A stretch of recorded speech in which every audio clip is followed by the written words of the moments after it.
Book 2. Combating Resistance. Turning Pro. It is one thing to study war, and another to live the warrior's life.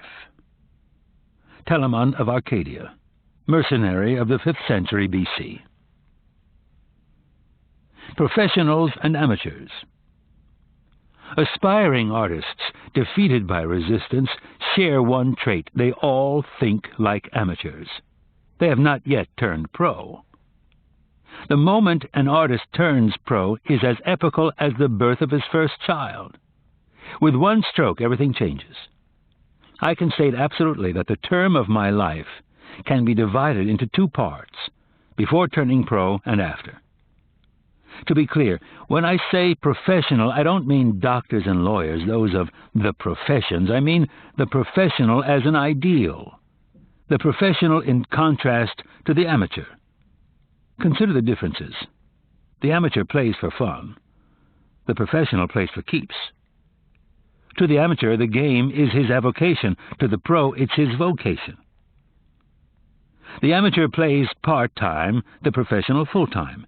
The amateur is a weekend warrior. The professional is there 7 days a week. The word amateur comes from the Latin root meaning to love. The conventional interpretation is that the amateur pursues his calling out of love, while the pro does it for money. Not the way I see it. In my view, the amateur does not love the game enough. If he did, he would not pursue it as a sideline distinct from his real vocation. The professional loves it so much, he dedicates his life to it. He commits full-time. That's what I mean when I say turning pro. Resistance hates it when we turn pro. A professional. Someone once asked Somerset Maugham if he wrote on a schedule or only when struck by inspiration. "I write only when inspiration strikes," he replied. "Fortunately, it strikes every morning at 9 o'clock sharp." That's a pro. In terms of resistance, Maugham was saying, "I despise resistance. I will not let it faze me. I will sit down and do my work." Maugham reckoned another, deeper truth, that by performing the mundane physical act of sitting down and starting to work, he set in motion a mysterious but infallible sequence of events that would produce inspiration as surely as if the goddess had synchronized her watch with his. He knew if he built it, she would come. What a writer's day feels like. I wake up with a gnawing sensation of dissatisfaction. Already I feel fear. Already the loved ones around me are starting to fade. I interact, I'm present, but I'm not. I'm not thinking about the work. I've already consigned that to the muse. What I am aware of is resistance. I feel it in my guts. I afford it the utmost respect because I know it can defeat me on any given day as easily as the need for a drink can overcome an alcoholic. I go through the chores, the correspondence, the obligations of daily life. Again, I'm there, but not really. The clock is running in my head. I know I can indulge in daily crap for a little while, but I must cut it off when the bell rings. I'm keenly aware of the principle of priority, which states, A, you must know the difference between what is urgent and what is important, and B, you must do what's important first. What's important is the work. That's the game I have to suit up for. That's the field on which I have to leave everything I've got. Do I really believe that my work is crucial to the planet's survival? Of course not. But it's as important to me as catching that mouse is to the hawk circling outside my window. He's hungry. He needs a kill. So do I. I'm done with my chores now. It's time. I say my prayer and head out on the hunt. The sun isn't up yet. It's cold. The fields are sopping. Brambles scratch my ankles. Branches snap back in my face. The hill is a son of a bitch, but what can you do? Set one foot in front of another and keep climbing. An hour passes. I'm warmer now. The pace has got my blood going. The years have taught me one skill: how to be miserable. I know how to shut up and keep humping. This is a great asset because it's human, the proper role for a mortal. It does not offend the gods, but elicits their intercession. My bitching self is receding now. The instincts are taking over. Another hour passes. I turn the corner of a thicket, and there he is, the nice, fat hare I knew would show up if I just kept plugging. Home from the hill, I thank the immortals and offer up their portion of the kill. They brought it to me. They deserve their share. I am grateful. I joke with my kids beside the fire. They're happy. The old man has brought home the bacon. The old lady's happy. She's cooking it up. I'm happy. I've earned my keep on the planet, at least for this day. Resistance is not a factor now. I don't think of the hunt, and I don't think of the office. The tension drains from my neck and back. What I feel and say and do this night will not be coming from any disowned or unresolved part of me, any part corrupted by resistance. I go to sleep content, but my final thought is of resistance. I will wake up with it tomorrow. Already, I'm steeling myself.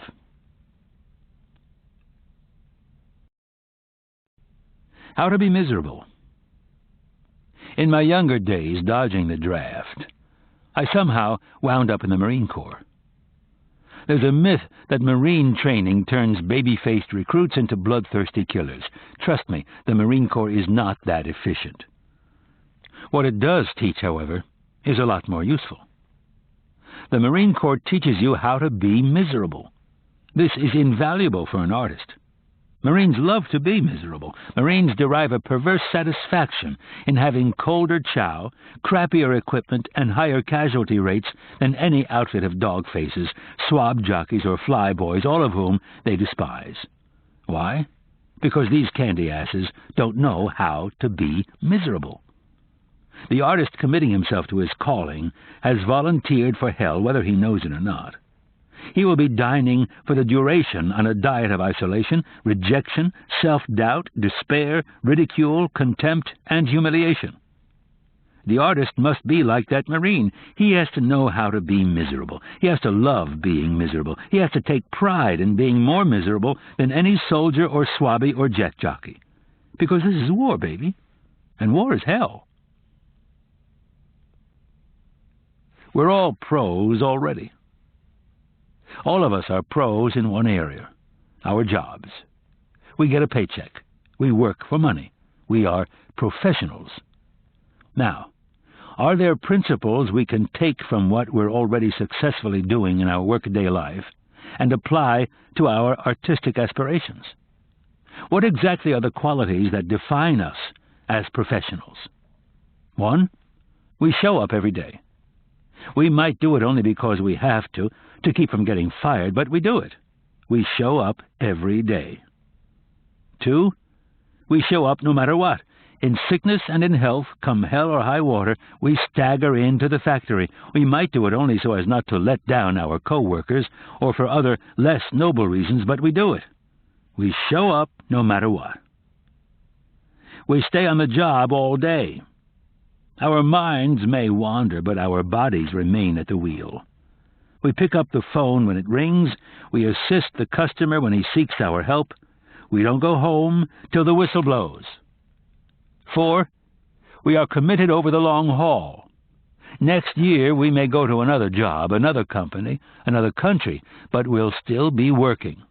Until we hit the lottery, we are part of the labor force. 5, the stakes for us are high and real. This is about survival, feeding our families, educating our children. It's about eating. 6, we accept remuneration for our labor. We're not here for fun. We work for money.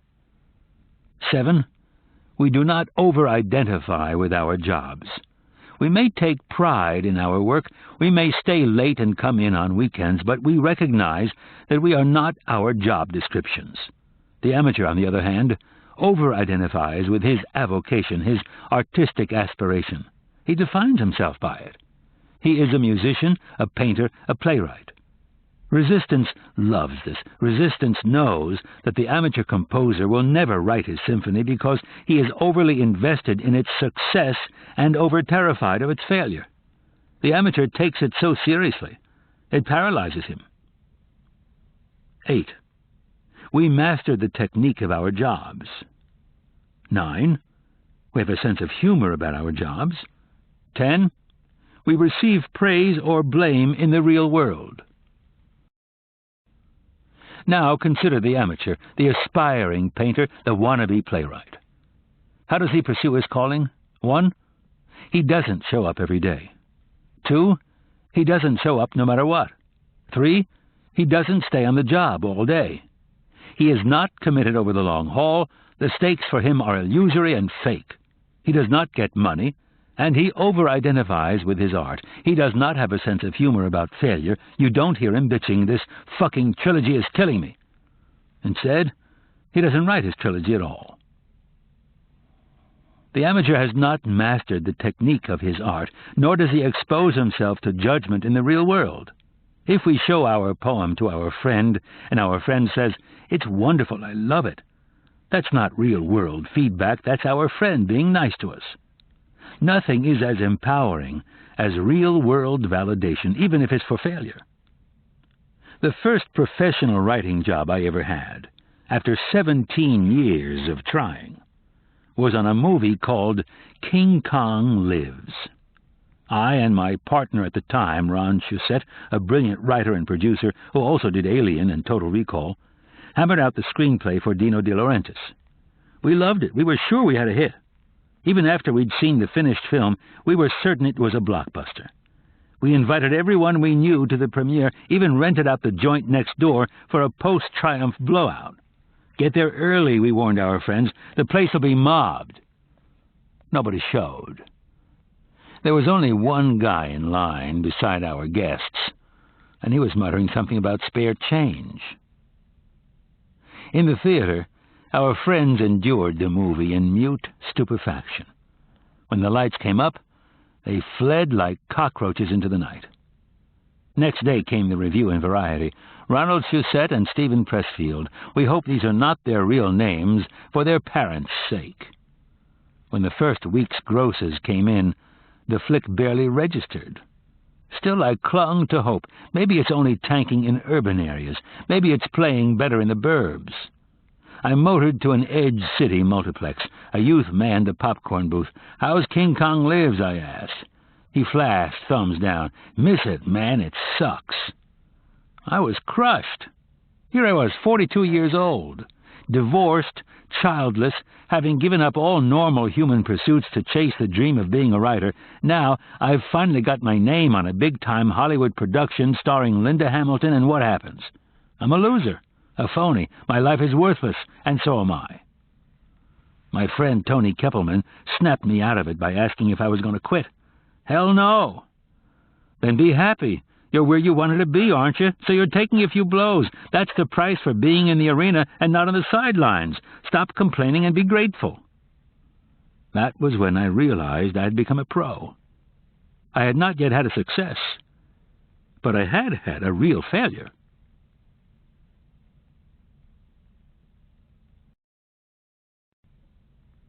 For love of the game. To clarify a point about professionalism, the professional, though he accepts money, does his work out of love. He has to love it. Otherwise, he wouldn't devote his life to it of his own free will. The professional has learned, however, that too much love can be a bad thing. Too much love can make him choke.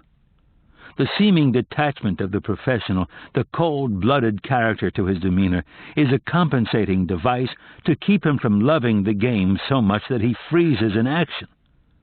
Playing for money, or adopting the attitude of one who plays for money, lowers the fever. Remember what we said about fear, love, and resistance. The more you love your art, calling, enterprise, the more important its accomplishment is to the evolution of your soul, the more you will fear it and the more resistance you will experience facing it. The payoff of playing the game for money is not the money, which you may never see anyway, even after you turn pro.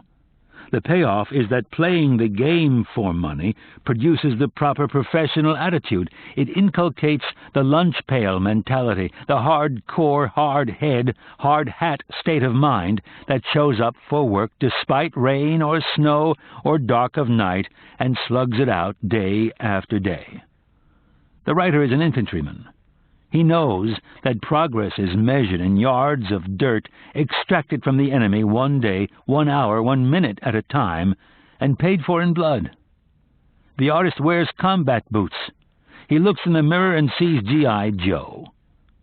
Remember, the muse favors working stiffs. She hates prima donnas. To the gods, the supreme sin is not rape or murder, but pride. To think of yourself as a mercenary, a gun for hire, implants the proper humility. It purges pride and preciousness.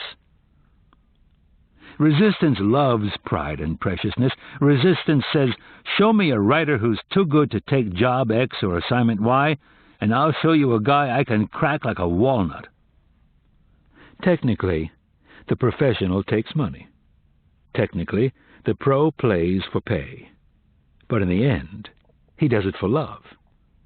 Now, let's consider, what are the aspects of the professional? A professional is patient. Resistance outwits the amateur with the oldest trick in the book. It uses his own enthusiasm against him. Resistance gets us to plunge into a project with an overambitious and unrealistic timetable for its completion.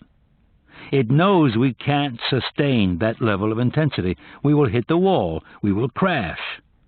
The professional, on the other hand, understands delayed gratification. He is the ant, not the grasshopper, the tortoise, not the hare. Have you heard the legend of Sylvester Stallone staying up 3 nights straight to churn out the screenplay for Rocky? I don't know, it may even be true, but it's the most pernicious species of myth to set before the awakening writer because it seduces him into believing he can pull off the big score without pain and without persistence. The professional arms himself with patience, not only to give the stars time to align in his career, but to keep himself from flaming out in each individual work. He knows that any job, whether it's a novel or a kitchen remodel, takes twice as long as he thinks and costs twice as much. He accepts that. He recognizes it as a reality. The professional steels himself at the start of a project, reminding himself it is the Iditarod, not the 60-yard dash. He conserves his energy. He prepares his mind for the long haul. He sustains himself with the knowledge that if he can just keep those huskies mushing, sooner or later the sled will pull into Nome.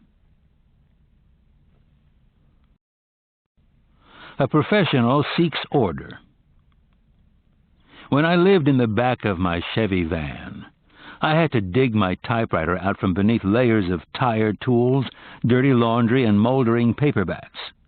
My truck was a nest, a hive, a hellhole on wheels whose sleeping surface I had to clear each night just to carve out a foxhole to snooze in. The professional cannot live like that. He is on a mission. He will not tolerate disorder. He eliminates chaos from his world in order to banish it from his mind. He wants the carpet vacuumed and the threshold swept, so the muse may enter and not soil her gown. A professional demystifies. A pro views her work as craft, not art. Not because she believes art is devoid of a mystical dimension. On the contrary, she understands that all creative endeavor is holy, but she doesn't dwell on it. She knows if she thinks about that too much, it will paralyze her. So she concentrates on technique. The professional masters how and leaves what and why to the gods. Like Somerset Maugham, she doesn't wait for inspiration. She acts in the anticipation of its apparition.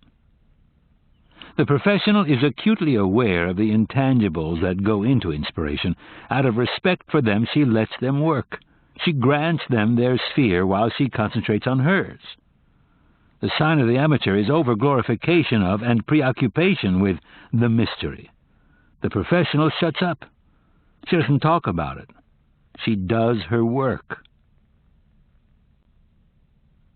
A professional acts in the face of fear. The amateur believes he must first overcome his fear, then he can do his work. The professional knows that fear can never be overcome. He knows there is no such thing as a fearless warrior or a dread-free artist. What Henry Fonda does after puking into the toilet in his dressing room is to clean up and march out on stage. He's still terrified, but he forces himself forward in spite of his terror. He knows that once he gets out into the action, his fear will recede and he'll be okay. A professional accepts no excuses. The amateur, underestimating resistance's cunning, permits the flu to keep him from his chapters. He believes the serpent's voice in his head that says mailing off that manuscript is more important than doing the day's work. The professional has learned better. He respects resistance. He knows if he caves in today, no matter how plausible the pretext, he'll be twice as likely to cave in tomorrow. The professional knows that resistance is like a telemarketer. If you so much as say hello, you're finished. The pro doesn't even pick up the phone. He stays at work. A professional plays it as it lays. My friend the Hawk and I were playing the first hole at Prestwick in Scotland. The wind was howling out of the left. I started an 8-iron 30 yards to windward, but the gale caught it. I watched in dismay as the ball sailed hard right, hit the green going sideways, and bounded off into the cabbage. Son of a bitch! I turned to our caddy. Did you see the wind take that shot? He gave that look that only Scottish caddies can give. Well, you've got to play the wind now, don't you? The professional conducts his business in the real world. Adversity, injustice, bad hops and rotten calls, even good breaks and lucky bounces all comprise the ground over which the campaign must be waged. The field is level, the professional understands, only in heaven. A professional is prepared. I'm not talking about craft, that goes without saying. The professional is prepared at a deeper level. He is prepared each day to confront his own self-sabotage. The professional understands that resistance is fertile and ingenious. It will throw stuff at him that he's never seen before. The professional prepares mentally to absorb blows and to deliver them. His aim is to take what the day gives him. He is prepared to be prudent and prepared to be reckless, to take a beating when he has to and to go for the throat when he can. He understands that the field alters every day. His goal is not victory. Success will come by itself when it wants to, but to handle himself, his insides, as sturdily and steadily as he can. A professional does not show off. A professional's work has style. It is distinctively his own, but he doesn't let his signature grandstand for him. His style serves the material. He does not impose it as a means of drawing attention to himself.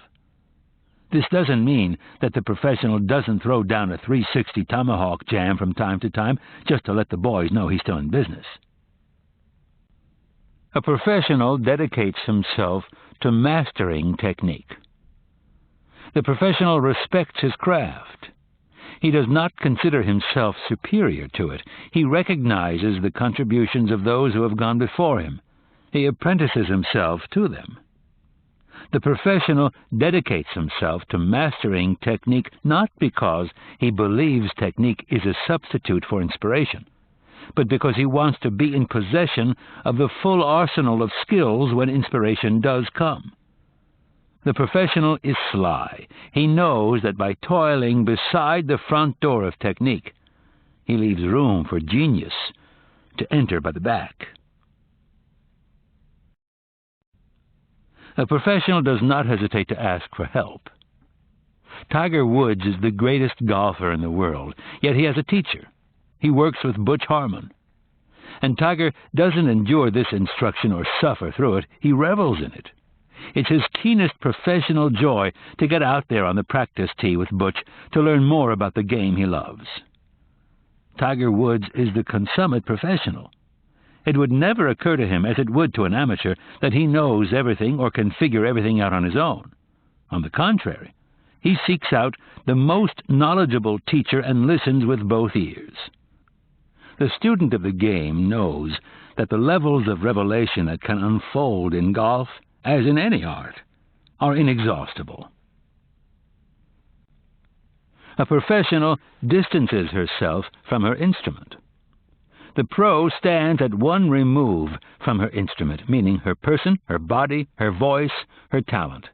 The physical, mental, emotional, and psychological being she uses in her work. She does not identify with this instrument. It is simply what God gave her, what she has to work with. She assesses it coolly, impersonally, objectively. The professional identifies with her consciousness and her will, not with the matter that her consciousness and will manipulate to serve her art.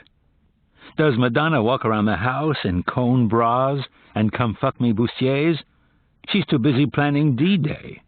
Madonna does not identify with Madonna. Madonna employs Madonna. A professional does not take failure or success personally. When people say an artist has a thick skin, what they mean is not that the person is dense or numb, but that he has seated his professional consciousness in a place other than his personal ego. It takes tremendous strength of character to do this because our deepest instincts run counter to it. Evolution has programmed us to feel rejection in our guts. This is how the tribe enforced obedience, by wielding the threat of expulsion. Fear of rejection isn't just psychological, it's biological, it's in our cells. Resistance knows this and uses it against us. It uses fear of rejection to paralyze us and prevent us, if not from doing our work, then from exposing it to public evaluation. I had a dear friend who had labored for years on an excellent and deeply personal novel. It was done. He had it in its mailing box. But he couldn't make himself send it off. Fear of rejection unmanned him. The professional cannot take rejection personally because to do so reinforces resistance. Editors are not the enemy. Critics are not the enemy. Resistance is the enemy. The battle is inside our own heads. We cannot let external criticism, even if it's true, fortify our internal foe. That foe is strong enough already. A professional schools herself to stand apart from her performance, even as she gives herself to it heart and soul. The Bhagavad Gita tells us we have a right only to our labor, not to the fruits of our labor. All the warrior can give is his life. All the athlete can do is leave everything on the field.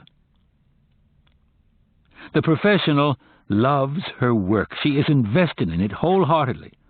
But she does not forget that the work is not her. Her artistic self contains many works and many performances. Already the next is percolating inside her. The next will be better, and the one after that better still. The professional self-validates. She is tough-minded. In the face of indifference or adulation, she assesses her stuff coldly and objectively. Where it fell short, she'll improve it. Where it triumphed, she'll make it better still.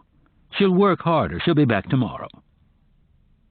The professional gives an ear to criticism, seeking to learn and grow, but she never forgets that resistance is using criticism against her on a far more diabolical level. Resistance enlists criticism to reinforce the fifth column of fear already at work inside the artist's head, seeking to break her will and crack her dedication. The professional does not fall for this. Her resolution, before all others, remains. No matter what, I will never let resistance beat me. A professional endures adversity. I had been in Tinseltown 5 years, had finished 9 screenplays on spec, none of which had sold. Finally, I got a meeting with the big producer. He kept taking phone calls, even as I pitched my stuff. He had one of those headset things, so he didn't even have to pick up a receiver. The calls came in, and he took them. Finally, one came that was personal. "Would you mind?" he asked, indicating the door. "I need some privacy on this one." I exited. The door closed behind me. 10 minutes passed. I was standing out by the secretaries. 20 more minutes passed. Finally, the producer's door opened. He came out, pulling on his jacket. "Oh, I'm so sorry." He had forgotten all about me. I'm human. This hurt. I wasn't a kid either. I was in my 40s, with a rap sheet of failure as long as your arm. The professional cannot let himself take humiliation personally. Humiliation, like rejection and criticism, is the external reflection of internal resistance.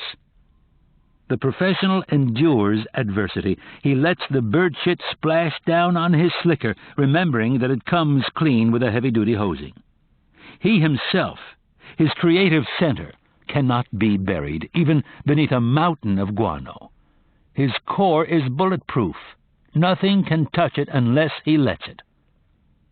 I saw a fat, happy old guy once in his Cadillac on the freeway. He had the AC going, Pointer Sisters on the CD, puffing on a stogie. His license plate? Dues paid. The professional keeps his eye on the donut and not on the hole. He reminds himself it's better to be in the arena, getting stomped by the bull, than to be up in the stands or out in the parking lot. A professional self-validates. An amateur lets the negative opinion of others unman him. He takes external criticism to heart, allowing it to trump his own belief in himself and his work. Resistance loves this. Can you stand another Tiger Woods story? With 4 holes to go on the final day of the 2001 Masters, which Tiger went on to win, completing the all 4 majors at one time slam, some chucklehead in the gallery snapped a camera shutter at the top of Tiger's backswing. Incredibly, Tiger was able to pull up in mid-swing and back off the shot. But that wasn't the amazing part. After looking daggers at the malefactor, Tiger recomposed himself, stepped back to the ball, and striped it 310 down the middle. That's a professional. It is tough-mindedness at a level most of us can't comprehend, let alone emulate. But let's look more closely at what Tiger did, or rather what he didn't do. First, he didn't react reflexively. He didn't allow an act that, by all rights, should have provoked an automatic response of rage to actually produce that rage. He controlled his reaction. He governed his emotion. Second, he didn't take it personally. He could have perceived this shutterbug's act as a deliberate blow aimed at him individually with the intention of throwing him off his shot. He could have reacted with outrage or indignation or cast himself as a victim. He didn't. Third, he didn't take it as a sign of heaven's malevolence. He could have experienced this bolt as the malice of the golfing gods, like a bad hop in baseball or a linesman's miscall in tennis. He could have groaned or sulked or surrendered mentally to this injustice, this interference, and used it as an excuse to fail. He didn't. What he did do was maintain his sovereignty over the moment. He understood that no matter what blow had befallen him from an outside agency, he himself still had his job to do, the shot he needed to hit right here, right now, and he knew that it remained within his power to produce that shot. Nothing stood in his way except whatever emotional upset he himself chose to hold on to. Tiger's mother, Kultida, is a Buddhist. Perhaps from her he had learned compassion, to let go of fury at the heedlessness of an overzealous shutter-clicker.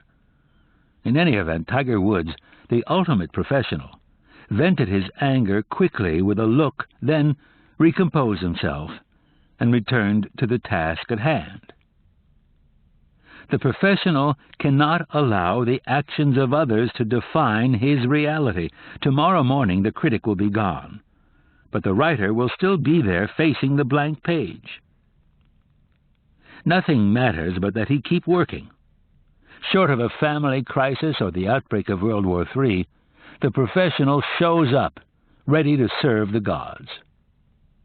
Remember, resistance wants us to cede sovereignty to others. It wants us to stake our self-worth, our identity, our reason for being on the response of others to our work. Resistance knows we can't take this. No one can. The professional blows critics off. He doesn't even hear them. Critics, he reminds himself, are the unwitting mouthpieces of resistance, and as such can be truly cunning and pernicious. They can articulate in their reviews the same toxic venom that resistance itself concocts inside our heads. That is their real evil, not that we believe them, but that we believe the resistance in our own minds, for which critics serve as unconscious spokespersons. The professional learns to recognize envy-driven criticism and to take it for what it is, the supreme compliment. The critic hates most that which he would have done himself if he had had the guts. A professional recognizes her limitations. She gets an agent, she gets a lawyer, she gets an accountant. She knows she can only be a professional at one thing. She brings in other pros and treats them with respect. A professional reinvents himself. Goldie Hawn once observed that there are only 3 ages for an actress in Hollywood: Babe, D.A., and Driving Miss Daisy. She was making a different point, but the truth remains. As artists, we serve the muse, and the muse may have more than one job for us over our lifetime. The professional does not permit himself to become hidebound within one incarnation, however comfortable or successful. Like a transmigrating soul, he shucks his outworn body and dons a new one. He continues his journey. A professional is recognized by other professionals. The professional senses who has served his time and who hasn't, like Alan Ladd and Jack Palance circling each other in chain. A gun recognizes another gun. You Incorporated. When I first moved to Los Angeles and made the acquaintance of working screenwriters, I learned that many had their own corporations. They provided their writing services not as themselves, but as loan-outs from their one-man businesses. Their writing contracts were FSO, for services of themselves. I had never seen this before. I thought it was pretty cool. For a writer to incorporate himself has certain tax and financial advantages, but what I love about it is the metaphor. I like the idea of being myself incorporated. That way I can wear 2 hats. I can hire myself and fire myself. I can even, as Robin Williams once remarked of writer-producers, blow smoke up my own ass. Making yourself a corporation, or just thinking of yourself in that way, reinforces the idea of professionalism because it separates the artist doing the work from the will and consciousness running the show. No matter how much abuse is heaped on the head of the former, the latter takes it in stride and keeps on trucking. Conversely, with success, you, the writer, may get a swelled head, but you, the boss, remember how to take yourself down a peg. Have you ever worked in an office?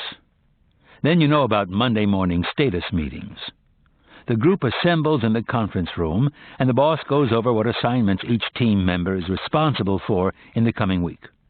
When the meeting breaks up, an assistant prepares a worksheet and distributes it. When this hits your desk an hour later, you know exactly what you have to do that week. I have one of those meetings with myself every Monday. I sit down and go over my assignments. Then I type it up and distribute it to myself. I have corporate stationery and corporate business cards and a corporate checkbook. I write off corporate expenses and pay corporate taxes. I have different credit cards for myself and my corporation. If we think of ourselves as a corporation, it gives us a healthy distance on ourselves. We're less subjective. We don't take blows as personally. We're more cold-blooded. We can price our wares more realistically. Sometimes, as Joe Blow himself, I'm too mild-mannered to go out and sell. But as Joe Blow Incorporated, I can pimp the hell out of myself. I'm not me anymore. I'm me incorporated. I'm a pro. A critter that keeps coming. Why does resistance yield to our turning pro? Because resistance is a bully. Resistance has no strength of its own. Its power derives entirely from our fear of it. A bully will back down before the runtiest twerp who stands his ground. The essence of professionalism is the focus upon the work and its demands while we are doing it, to the exclusion of all else. The ancient Spartans schooled themselves to regard the enemy, any enemy, as nameless and faceless. In other words, they believed that if they did their work, no force on earth could stand against them. In The Searchers, John Wayne and Jeffrey Hunter pursue the war chief, Scar, who has kidnapped their young kinswoman, played by Natalie Wood. Winter stops them, but Wayne's character, Ethan Edwards, does not slacken his resolve. He'll return to the trail in spring, he declares, and sooner or later the fugitive's vigilance will slacken. Ethan: seems he never learns there's such a thing as a critter that might just keep coming on. So we'll find him in the end, I promise you that. Just as sure as the turning of the earth. The pro keeps coming on. He beats resistance at its own game by being even more resolute and even more implacable than it is. No mystery. There's no mystery to turning pro. It's a decision brought about by an act of will. We make up our mind to view ourselves as pros, and we do it. Simple as that.